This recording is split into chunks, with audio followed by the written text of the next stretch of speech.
জাতীয় ভোক্তা অধিকার সংরক্ষণ অধিদপ্তরের বাজার তদারকি অভিযানে বাধা প্রদান ও মার্কেট বন্ধের হুমকির প্রতিবাদে এবং দোষীদের বিরুদ্ধে কঠোর ব্যবস্থা গ্রহণের দাবিতে জাতীয় প্রেস ক্লাবের সামনে মানববন্ধন অনুষ্ঠিত হয়েছে।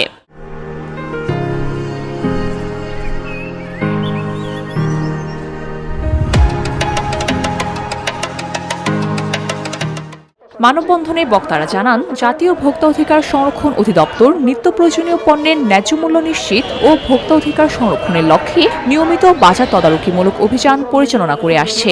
এর ধারাবাহিক কার্যক্রমের অংশ হিসাবে গত 18 জানুয়ারি ঢাকা বিভাগীয় কার্যালয়ের সহকারী পরিচালক জব্বার মণ্ডল ঢাকা চকবাজার থানাধীন মৌলভীবাজার এলাকায় একটি তদারকিমূলক অভিযান পরিচালনা করেন।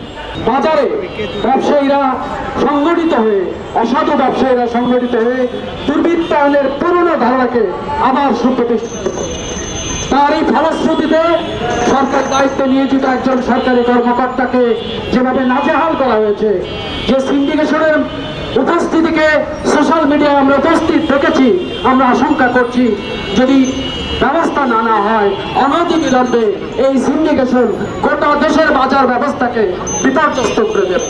সরকার আসে, সরকার যায়, কিন্তু বাজার সিন্ডিকেট এবং বাজারের ঊর্ধ্বগতি এটি থেকেই যায়। বরং সরকার পরিবর্তনের সাথে সাথেও দেখা যায় যে বাজারে দ্রব্যমূল্যের দাম বৃদ্ধি পায়। কেন দাম বৃদ্ধি পায়? এই যে যাদের নাম বলা হলো, যে সমস্ত বাজারে সিন্ডিকেটকারী, মব সৃষ্টিকারী যারা, এরা যেভাবে জাতীয় ভোক্তা অধিদপ্তরের উপর আঘাত আনতে পারে, এদের কারণে আজকে বাজারে দ্রব্যমূল্যের ঊর্ধ্বগতি। এই অনিয়মের কারণে আইনের ৪৫ ধারার আওতায় ৫,০০০ টাকা জরিমানা করা হলে ব্যবসায়ী সমিতির সভাপতি মোহাম্মদ আলী ভুট্টো প্রকাশ্যে জরিমানা পরিশোধ না করার ঘোষণা দেন। তিনি অন্যান্য ব্যবসায়ীদেরকে জড়ো করে হইচই সৃষ্টি করেন এবং দোকানপাট বন্ধের হুমকি দেন। এছাড়া বিভিন্নভাবে সরকারি কাজে বাধা প্রদান করা হয়। শান্তিপূর্ণ আলোচনার প্রস্তাব প্রত্যাখ্যান করে পরিস্থিতি আরও উত্তপ্ত করা হয়, যা ভোক্তা অধিকার রক্ষার জন্য গুরুতর উদ্বেগজনক বলে উল্লেখ করেছেন বক্তারা।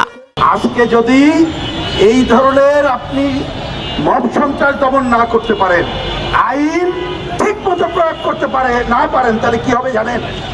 আগেই যে শুনেছেন না, কর্তৃত্ববাদী স্বৈরাচারী সরকার ছিল, আমরা যে আন্দোলন করলাম, অনেক কারণে হয়। দেখা যায় কি, আমরা দেখি রাষ্ট্রের উপরে থাকে স্টেট মাফিয়া, বুঝবেন, একেবারে উপরে ওই সচিবালয় সহ বিভিন্ন জায়গায়। আরেকটা থাকে স্টেট মাফিয়া, মানে উপরের মাফিয়া, রাস্তার মাফিয়া, তারা মিলেই কিন্তু জনজীবন সংকট তৈরি করে। বক্তারা আরও বলেন, এ ধরনের কর্মকাণ্ড ভোক্তা অধিকার, বাজার ব্যবস্থাপনা ও আইনের শাসনের সরাসরি পরিপন্থী। সরকারি দায়িত্ব পালনে বাধা প্রদানের বিরুদ্ধে দৃষ্টান্তমূলক শাস্তি গ্রহণ না করা হলে ভবিষ্যতে এ ধরনের অনিয়ম আরও বাড়বে। VOD Bangla news desk.